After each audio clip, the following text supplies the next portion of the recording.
कैसे बच्चों, I hope you all are good. देखो अभी हम स्टार्ट कर रहे हैं 2.1 का क्वेश्चन नंबर सेकंड फर्स्ट तक और एग्जांपल्स हमने क्लियर कर लिए थे।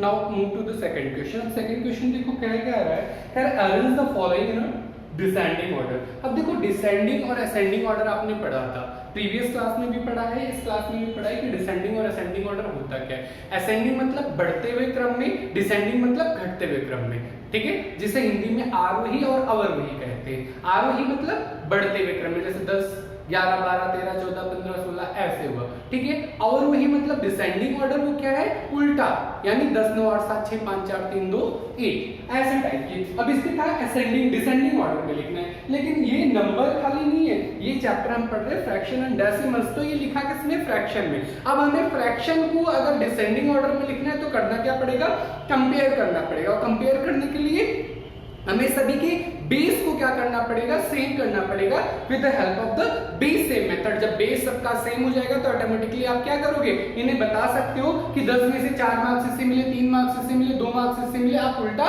लिख सकते हो, ठीक है। तो सबसे पहले इसे नंबर्स को लिखते हैं। नंबर हमारा है फर्स्ट नंबर है 2 बाई में 3 दिया हुआ है, सेकेंड पार्ट 2 बाई में फर्स्ट पार्ट दिया है 2 बाई में 9 दिया हुआ है, सेकेंड पार्ट 2 बाई में 3 है और थर्ड पार्ट 8 बाई में 21 दिया हुआ है। अब हमें क्या करना है, कुछ ऐसे नंबर्स लेने हैं कि नीचे का जो पार्ट है वो क्या हो जाए, सेम हो जाए, ठीक है। अब सेम करने के लिए आप देखो 9 के टेबल में 21 आता है, 9 में 18 9 3 27 नहीं आता है, ठीक है। अब उसके बाद लेकिन 3 के टेबल में आपका क्या आता है, 21 आ जाता है, 7 3 21 होता है, ठीक है। अब हमें क्या करना है, कुछ ऐसे नंबर्स को लेना है जिससे इनका बेस क्या हो जाए, सेम हो जाए।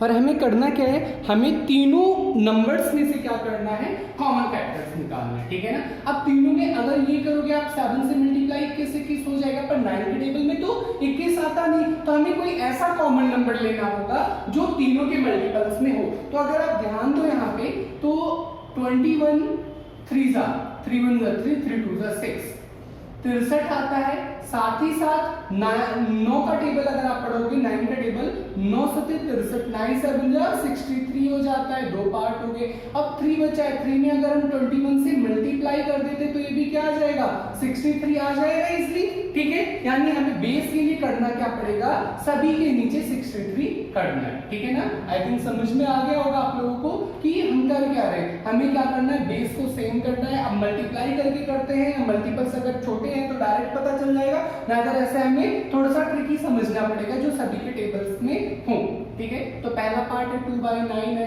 अब इसे हमें क्या करना था, 63 बनाना था, तो 7 से मल्टीप्लाई किया। अगर आपने डिनोमिनेटर में किया तो आपको न्यूमरेटर में भी मल्टीप्लाई करना पड़ेगा। ये कितना हो जाएगा, 14 बाई में 63, ठीक है। यानी 63 में से 14 पार्ट इसमें इसको मिला है। दूसरा पार्ट था 2 बाई 3 था, इसमें 21 से मल्टीप्लाई करना पड़ेगा। 21 से किया कितना हो जाएगा, 2 1 जा 2 2 2 जा 4 बाई में। अब यहाँ पे ये कितना हो जाएगा, 3 1 जा 3 3 2 जा 6, ये भी 63, यानी 63 में से 42 पार्ट हो गया। देन नेक्स्ट पार्ट कितना है, 8 बाई में 21 है, इसमें 3 से मल्टीप्लाई करना है, 3 से मल्टीप्लाई कर देते हैं, नीचे क्या ऊपर भी करना पड़ेगा।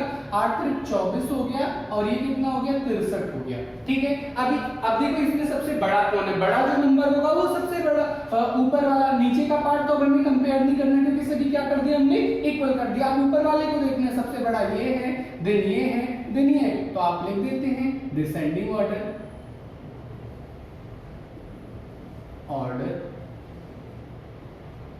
अवरोही क्रम। पहला क्या आ गया, 42 बटे 63, दूसरा पोर्शन क्या है 24 बटे में 63 और तीसरा पोर्शन क्या है 14 बटे में 63। अब अगर आपको यही नंबर्स लिखने हैं तो आप कैसे लिखोगे, 42 वाला पोर्शन किसका आया है, 2 बाई 3 का आया है, तो 2 बाई 3 यहाँ लिखा जाएगा। जन 24 वाला है, 24 कौन सा 8 बटे में 21 है, और यहाँ पे आप कर देना। और लास्ट पार्ट क्या था, 2 बाई 9 था, तो ये हमने लिख दिया कौन से फॉर्म में, डिसेंडिंग ऑर्डर में। आई थिंक ये आपको क्लियर हो गया होगा कि डिसेंडिंग ऑर्डर है क्या चीज। Then move to the second part. अब सेकंड पार्ट हम समझते हैं अपना, इरेज कर रहा हूं इसे, आप लोग ध्यान से इसे नोट डाउन कर लेना और समझ लेना।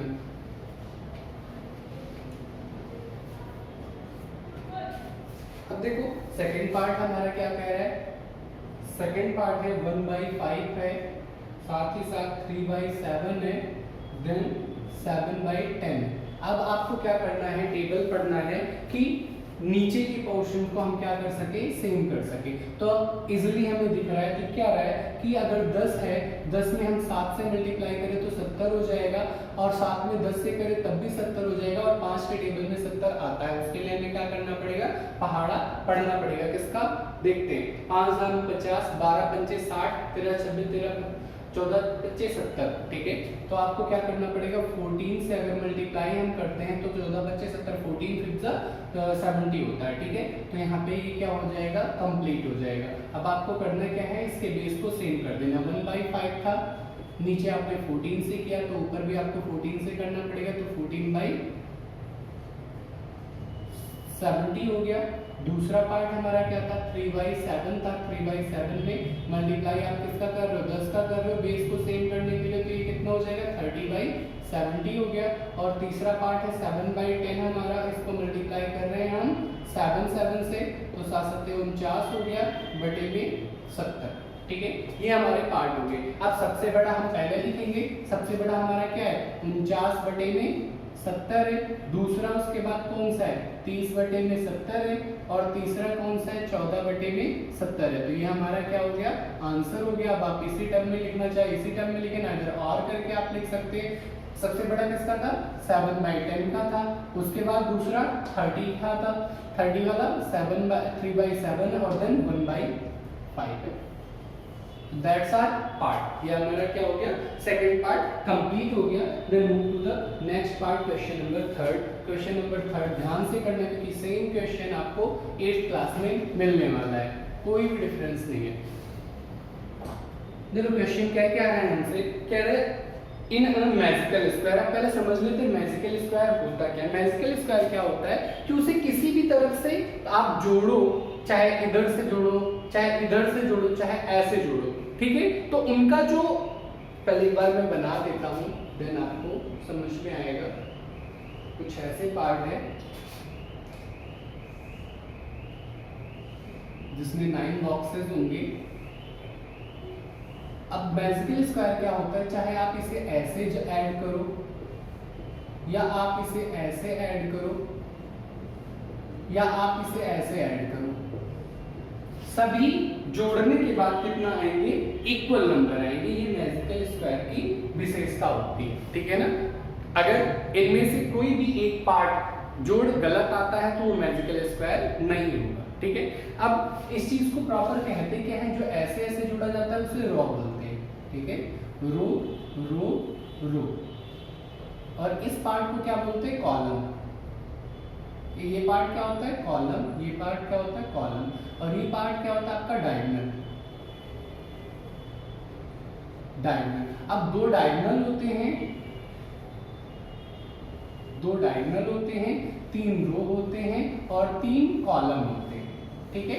जिन्हें हमें टोटल 8 को जोड़ना है, और 8 को जोड़ने के बाद क्या आना चाहिए, इक्वल आना चाहिए। तो वो मैजिकल स्क्वायर होगा, नाइदर मैजिकल स्क्वायर नहीं होगा। तो अब क्वेश्चन पढ़ते हैं, क्या कह रहा है, in a magical square the sum of a number in each row and in each column and along with the diagonals in a same is a magical square। कि क्या ये मैजिकल स्क्वायर है क्या नहीं, हमें बताना है। हम करते हैं, सबसे पहले लिख देते हैं अपने मैजिकल स्क्वायर बॉक्स को बनाते हैं। मैजिकल स्क्वायर बॉक्स हमारा कुछ ऐसा है।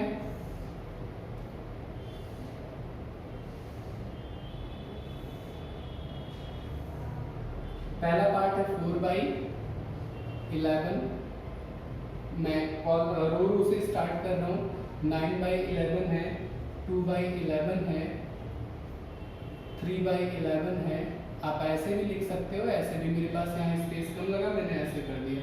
यहाँ दरअसल वो ऐसे ही कर देते हैं। 4/11, 5/11, देन 7/11। यहाँ पे पार्ट है 8/11, 1/11 एंड 6/11। ये हमारा पार्ट है। इस वाले पार्ट को आपको पता है, ये वाला जो पार्ट है वो आपका रो होता है, ये वाला जो पार्ट ये वाला होता है ये आपका कॉलम होता है, और जो ऐसे वाले यहाँ से डायगोनल होता है, ये जो साइड साइड से पार्ट होता है वो क्या होता है, डायगोनल्स होते हैं। ठीक है, अब इन्हें सॉल्व करते हैं, देखते हैं हमारा आंसर सही आता है या नहीं आता है। तो सबसे पहले हम कॉलम स्टार्ट करने वाले हैं। हमारे पास कितने कॉलम और रो स्टार्ट करने वाले कितने हैं, एक रो, दो रो और तीन रो। यानी रो अगर हम जोड़ेंगे तो पहले ये जोड़ेंगे, ये जोड़ेंगे, ये जोड़ेंगे, ये पहला रो हो गया, दूसरा रो ये, देन ऐसे कॉलम जब जोड़ना होगा तो 4/11, 3/11, 8/11, 9/11, 5/11, 1/11, 2/11, 7/11, 6/11, ऐसे पार्ट में हम इसे क्या करेंगे, सॉल्व करेंगे। ठीक है, तो पार्ट पहला स्टार्ट करते हैं। पहला पार्ट है रो 1, पहला रो हम स्टार्ट करते हैं। रो 1 में क्या है, 4/11 है, प्लस में 9/11 है, प्लस में 2/11 है। अब आपने बेस सेम मेथड पढ़ा है, बेस सेम मेथड में आपको पता है अगर बेस सेम होती है तो पावर्स ऊपर के पार्ट ऐड हो जाते हैं और नीचे का पार्ट सिर्फ सेम ऐड होता है, प्लस या माइनस जो भी हो। तो हम क्या करते हैं, दो, क्योंकि दो में हमने बेस सेम मेथड सीखा है तो दो को ही अप्लाई करेंगे। दो को आप अप्लाई करोगे तो नीचे का पार्ट लिख दिया जाता है और ऊपर का पार्ट प्लस या माइनस हो उसे जोड़ दिया जाता है बाई 2/11। अब इसे आप जोड़ोगे तो कितना हो जाएगा, 9, 10, 11 और एक 12 और 13, 9 4 क्या हो गया, 13/11 प्लस में 2/11। अब फिर से इसमें क्या हो जाएगा, बेस से मेथड अप्लाई हो जाएगी, कितना हो जाएगा 11 और ऊपर 13 और प्लस 2 कितना हो जाएगा 15/11। ये रो 1 आ गया आपका। ठीक है, थोड़ा सा लंबा जाएगा क्योंकि कैलकुलेशन आप कर रहे हो इस वजह से। दूसरा अब हम क्या करते हैं, रो 2 करते हैं। रो 2 क्या होगा, 3/11, 5/11, 7/11 लिख देते हैं। 3/11 प्लस 5/11 प्लस 7/11। ठीक है, अब इसे ऐड करते हैं सेम मेथड से। इन दोनों को हमने पहले सॉल्व किया तो कितना हो जाएगा, नीचे 11 हो जाएगा और 5 3 8 हो जाएगा, प्लस में 7/11। फिर से हमने क्या किया, बेस से मेथड फिर से अप्लाई किया तो नीचे 11 हो गया और 7 7 14 1 15, 15/11। तो अभी तक रो 1 और रो 2 तो हमारा सही आया। ठीक है, नाउ रो 3 देखते हैं। रो 3 सॉल्व करते हैं। रो 3 हमारा क्या है, 8/11, 8/11 प्लस में 1/11 प्लस में 6/11। ब्रैकेट्स लगाया, आप आगे पीछे इन्हें भी सॉल्व कर सकते हो, आपकी मर्जी, क्योंकि एसोसिएटिव प्रॉपर्टी हमने पढ़ी हुई है। अब देखो इसे भी बेस से मेथड से किया, 11 किया और ऊपर ये दोनों ऐड हो गया, 8 1 9 हो गया, 9/11 बाई 6/11। ये पार्ट हमने सॉल्व किया। देन फिर से 9 और 6 कितना हो जाए, 15/11। तो रो तो सारे के सारे हमारे बराबर है, रो में हमें कोई दिक्कत नहीं है। नाउ अब हम स्टार्ट क्या करेंगे, अपना कॉलम स्टार्ट करेंगे। कॉलम भी हमारे 3 होंगे। कॉलम 1 स्टार्ट करते हैं। कॉलम 1 हमारा ऐसे सॉल्व होगा, ये हमारा फर्स्ट होगा, देन सेकंड होगा, देन थर्ड होगा। तो फर्स्ट है 4/11 प्लस में 3/11 प्लस में 8/11। अब हमने इन्हें पहले सॉल्व किया, आगे किया, ये नीचे 11 हो गया, बेस सेम है तो नीचे एक बार लिखते हैं, ऊपर वाले को ऐड या माइनस जो भी है। 4 3 7 हो गया। आप इसे चाहो तो क्रॉस मल्टीप्लिकेशन से भी कर सकते हो, लेकिन लंबा सॉल्व होगा। ठीक है ना, तो 7 प्लस में 8/11, हम इन दोनों को ब्रैकेट में किया, ये कितना हो गया 7 7 14 1 15/11। तो ये वाला पार्ट भी हमारा क्या आ गया 15/11। ये पार्ट भी 15/11 था, ये पार्ट भी 15/11 था, ये पार्ट भी 15/11। तो कॉलम 1 हमारा निकल गया। Now move to the column 2। Column 2 हम सॉल्व करते हैं। कॉलम 2 हमारा क्या है, 9/11, 5/11 और 1/11। सॉल्व करते हैं इसे। 9/11 प्लस में 5/11 प्लस में 1/11, ब्रैकेट्स लगाया हमने, आगे सॉल्व किया। 9 5 आपका 14 हो गया, 14/11 प्लस में 1/11 है। अब इन्हें हम क्या करते हैं, एक साथ में लेते हैं, कितना हो जाएगा 15/11। तो कॉलम 2 भी हमारा इक्वल आया, लेकिन अभी हम इसे कह नहीं सकते कि ये मैजिकल है। अब कॉलम 3 हमने सॉल्व किया। कॉलम 3 हमारा क्या है, 2/11, 7/11, 6/11। तो करते हैं 2/11 प्लस में 7/11 प्लस में 6/11। ठीक है, यहाँ ब्रैकेट्स लगाया हमने, यहाँ 11 लिख दिया। 7 और 2 कितना हो गया 9 हो गया, प्लस में 6/11 ब्रैकेट्स लगाया, 9 6 15 हो गया, 15/11। अब आपका कॉलम 3 भी क्या हो गया, 15/11 आ गया, यानी सब कुछ अभी तक हमारा क्या आ रहा है, इक्वल आ रहा है। पर अभी भी इसे हम क्या नहीं कह सकते मैजिकल स्क्वायर, क्योंकि अभी डायगोनल बचा हुआ है। तो ये पार्ट तक आप नोट डाउन कर लेना, देन मैं आगे का पार्ट सॉल्व करा रहा हूँ, इसे मैं इरेज कर रहा हूँ, तो आप लोग ये नोट कर लेना पहले वीडियो पॉज करके। Then move to the next part.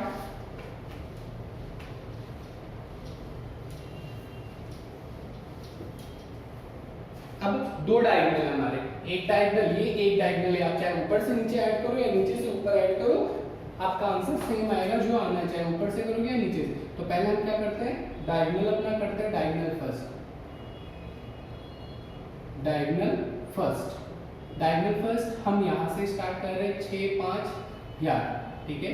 तो 6 6/11, 5/11, देन 4/11। अब इन्हें भी ब्रैकेट सॉल्व किया, देन 6 5 11 हो गया, 11/11 प्लस में 4/11, 4/11, ठीक है।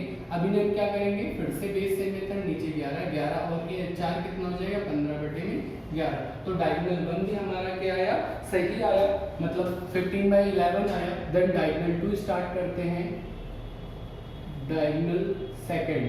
अब डायगोनल सेकंड यहां से हम स्टार्ट करते हैं, ऐसे जाएंगे, ठीक है ना, यानी 8/11, 8/11, देन 5/11, देन 2/11 प्लस 5/11 प्लस 2/11, ठीक है।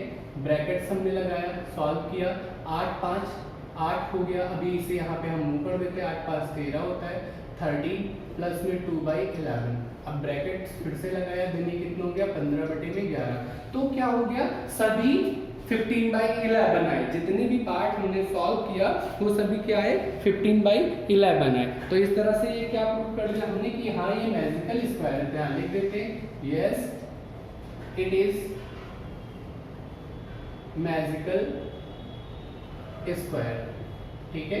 ये क्या हो गया, प्रूव हो गया कि ये क्या है, एक मैजिकल स्क्वायर है। Then move to the next question, ये हमारा थर्ड क्वेश्चन था।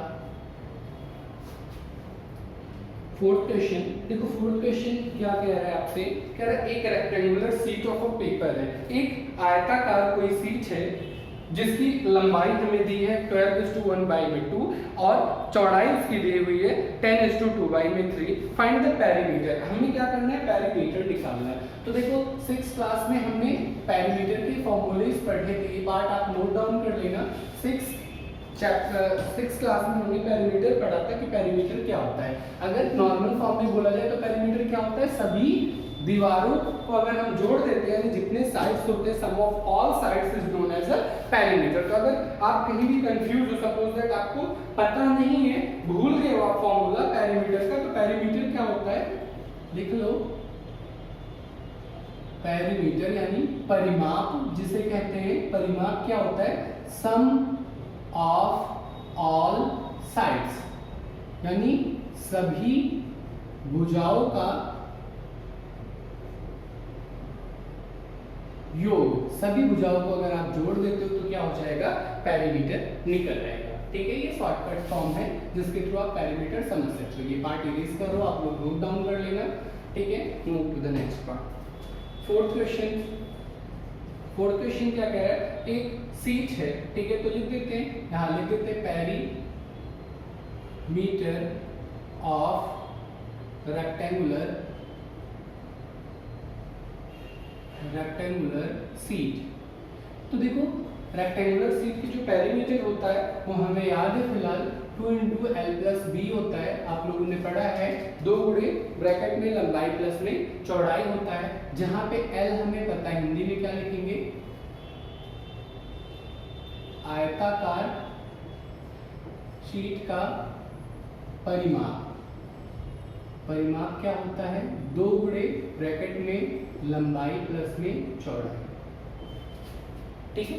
अब हमें क्या करना है, यहाँ पे इसे सॉल्व कर देना है। पहले लंबाई लिख लेते हैं, हमारे पास है कितनी, यानी L हमारे पास है 12:1/2 और साथ ही साथ इसे नॉर्मल फॉर्म में कर देते हैं, 12 दूनी 24 1 25 बटे में 2 हो जाएगा, ये फॉर्म हो गया। दूसरा हम चौड़ाई निकाल लेते हैं, चौड़ाई यानी बी या डब्ल्यू आप कुछ भी लिख दो, ठीक है। 10:2 बाई में 3, तो ये कितना हो जाएगा 30 2 32 बटे में 3, ये आपका हो जाएगा क्या पार्ट, चौड़ाई हो गया, ठीक है। अब फॉर्मूला हम यहाँ पे पुट करते हैं, देन सॉल्व करते हैं। तो यहाँ निकाल देते हैं पेरीमीटर, पेरीमीटर या परिमाप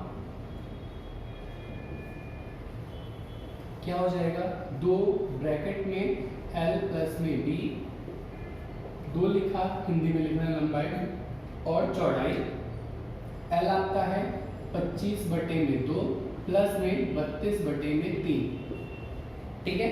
अब इसे सॉल्व करते हैं, यहाँ पे क्रॉस मल्टीप्लिकेशन हो जाएगा इसमें आपस में, तो 2 बाहर ही रहने देते हैं, और यहाँ 25 50 75 हो जाएगा 75, और ये कितना हो जाएगा 2 2 4 2 3 6 बाई में 3 2 6।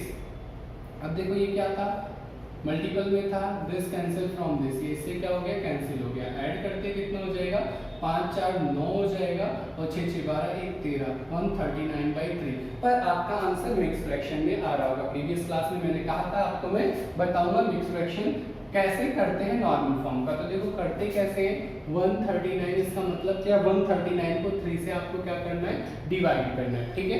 तो 3 से डिवाइड करने के लिए आप क्या करोगे, 3 चौक के 12, 12 हुआ, 1 बचा, 9 बचा, ठीक है।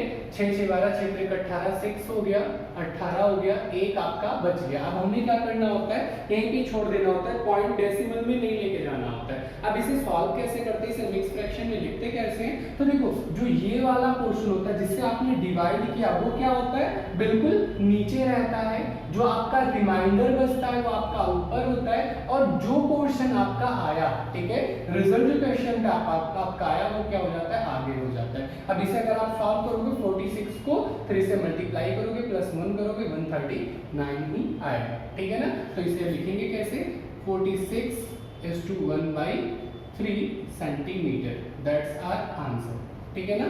ये हमारा क्या हो गया, आंसर कंप्लीट 4th हो गया। Then move to the next part, हम 5th क्वेश्चन में चलते हैं।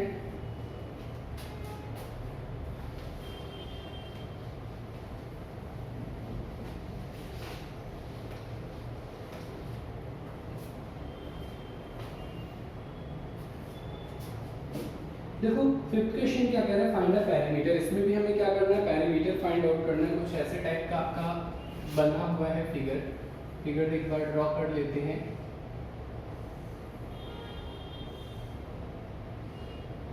फिगर में एक ये पार्ट दिया है 7/6 है सेंटीमीटर, यहाँ पे ऊपर दिया है 2:3/4 सेंटीमीटर, यहाँ पे है 3:3/5 सेंटीमीटर, इस वाले पार्ट में 5/2 सेंटीमीटर, और बस एरिया है, यहाँ का नाम दे दिया है, बी है, ए है, ई है, सी है एंड डी है। अभी हमसे पूछ रहा है, कह रहा है ट्राइंगल ABE, ये ट्राइंगल आपको पता है त्रिभुज है, कह रहा है इनका पहले पेरीमीटर बताओ। देन आपको रेक्टेंगल दिया है BCDE, BCDE को हमें क्या करना है, पेरीमीटर निकालना है। तो सबसे पहले ट्राइंगल से स्टार्ट करते हैं। अब देखो आपको मैंने अभी बताया कि पेरीमीटर क्या होता है, परिमाप, सम ऑफ ऑल साइड, सभी भुजाओं का योग होता है। तो सबसे पहले निकालते हैं पेरीमीटर ऑफ फर्स्ट पार्ट, डाल दो इसी में, यहाँ पे लिखते हैं perimeter of triangle ABE, sorry हाँ E है, तो क्या हो जाता है, सम ऑफ ऑल साइड्स, यानी सभी भुजाओं का योग। हिंदी में इसे लिखेंगे, यहीं पे मैं लिख दे रहा हूँ हिंदी में कि त्रिभुज ABE का परिमाप बराबर क्या हो जाएगा, सभी भुजाओं का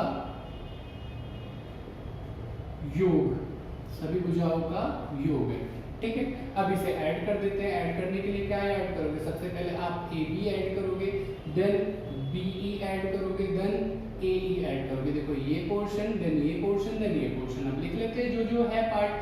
AB कितना है, 5/2 है, प्लस में BE कितना है, 2:3/4 है, प्लस में ए कितना है 3:3 में 5 है। ठीक है, अब सबसे पहले मिक्स फ्रैक्शन को हमें क्या करना है, नॉर्मल फॉर्म में करना है। तो सॉल्व करते हैं नॉर्मल फॉर्म में। 5/2 हो गया, 4 2 8 और 3 8 2 10 11/4 हो गया, प्लस में 5 3 15 16 17 18 18/5 हो गया। अब आपको यहाँ पे क्या करना है, क्रॉस मल्टीप्लिकेशन से हम सॉल्व करते हैं। पहले इन दोनों को सॉल्व करते हैं। ठीक है, या इजी बनाना है तो आप इजी तरीके से भी इसे सॉल्व कर सकते हो, मतलब बेस सेम करके। ठीक है, तो बेस सेम हमें नहीं करना, मैं डायरेक्टली आपको बता रहा हूँ। आप बेस सेम ट्राई करना तो आप ट्राई कर लेना। क्रॉस मल्टीप्लिकेशन इसका इससे इन दोनों का आपस में, ये आपको बार बार बता रहा हूँ, ये आपको समझाने के लिए मैं कर रहा हूँ, आप मत करना। ठीक है, तो 5 4 जा 5 को मल्टीप्लाई 4 से किया, प्लस में 11 को मल्टीप्लाई 2 से किया, बाई में 2 को मल्टीप्लाई 4 से किया। ठीक है, एक बार मैं चेकआउट कर लेता हूँ, आपको ये पोर्शन दिख रहा है? हाँ, ठीक है।